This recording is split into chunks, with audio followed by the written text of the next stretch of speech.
folks, Allison here. Well, today I want to talk about, do you feel that your past may be holding you back from your future? A lot of people get stuck. Might be something from the past. It could be a loss. It could be a divorce. It could be a heartbreak. It could be not getting the education that you had wanted or tried to get.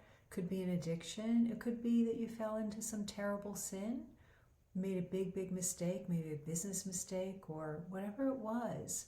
And that is haunting you, and you're not really able to move confidently into the future because you're either stuck back there with the past or you just don't know what to do. So what I want to do is make some suggestions on what you can do in the present moment so that you can move with confidence into your future and not be held back by your past anymore. Now, first and foremost, more likely than not, the problem is usually your mindset, all right? How you think about what happened in the past, all right? What value you've assigned to what happened in the past. You know, we all make mistakes. A lot of people get into trouble. A lot of people, have losses. A lot of people screw up, let's face it. And yet some people thrive, all right? They use that as a springboard. And some people really never get over it. And it really is our mindset. How am I looking at it? Am I constantly calling myself a loser, looking at the loss, making excuses for the future because of what happened in the past? Do I feel unworthy because maybe I did something bad or disappointed somebody or whatever it is? How are you viewing it? That mindset is so important. Now, we know as Christians, as Catholics, that God is a God of second chances, that He can take what's old and make it new again, all right? He can redeem us. That's what He came for. And yet it doesn't always translate because of our own mindset and the way we're thinking of things, or we're comparing ourselves to other people. We often hold ourselves back by the way we think. If you're struggling with your mindset, start reading things that are positive, how to think more positively about things. Try to catch those thoughts, all right? Start to become aware. Maybe, maybe write in a journal, what are my negative thoughts on a daily basis, and catch them, cancel them. Just say, you know what, I am not going there. I am absolutely rejecting this thought. And correct it and say, no, with God, all things are possible. It doesn't matter what happened in my past. And you may need to do that over and over and over in a day, but do it, because we need to correct that mindset. Your mind is either going to work for you or against you.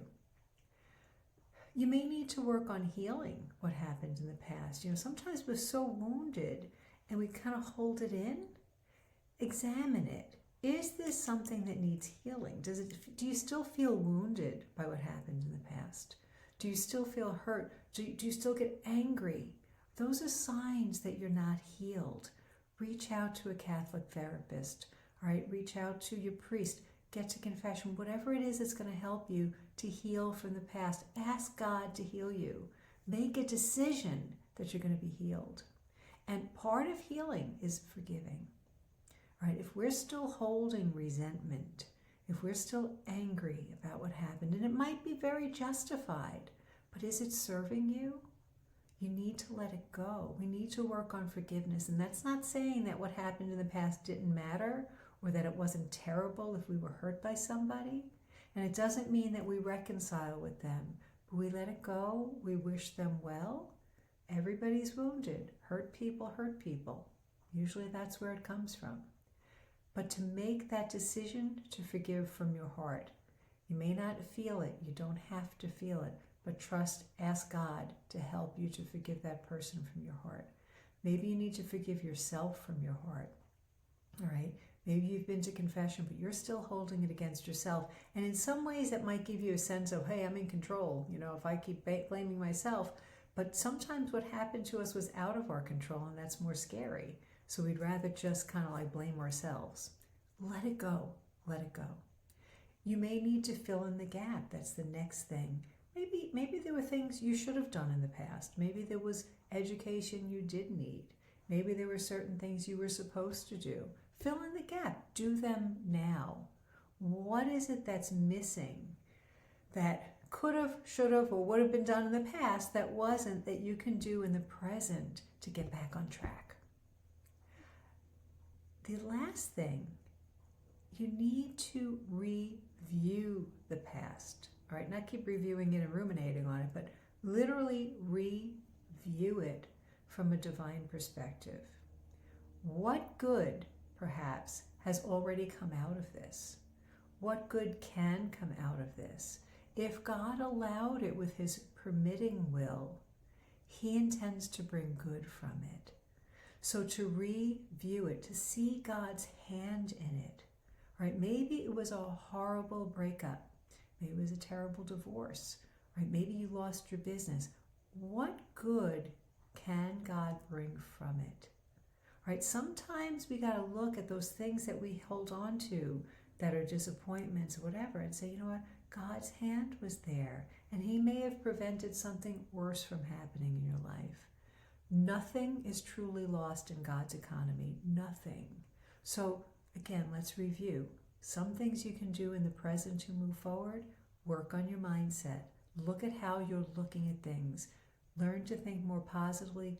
Cancel those negative thoughts, right? Work on healing and forgiveness. Fill in the gaps. What can I do now to get back on track, to catch me up?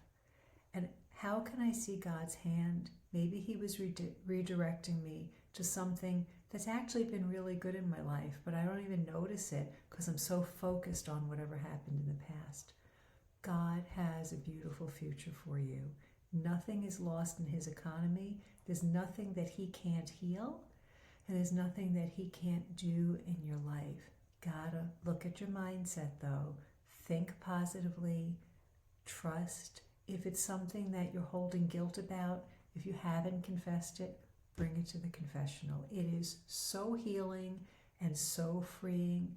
I know it may sometimes feel very humiliating. You can go anonymously, go to a different parish, whatever it is. Leave it there. Leave it there, because God wants you to move into an amazing future, because he loves you and he has a plan, and there's nothing we can do to truly mess that up. Right? He's not up there. If you made a mistake, he had a plan, you were on track, and you totally screwed up, God, I assure you, God is not sitting there saying, oh no, what am I going to do now? He's got a workaround. He has a plan. He sees it all in one present now. So I hope you find that helpful. If your past is holding you back from moving into the future, look at what you can do now in the present, and trust, hope, and pray, because God has a plan for you. Hope you find that helpful. God bless you.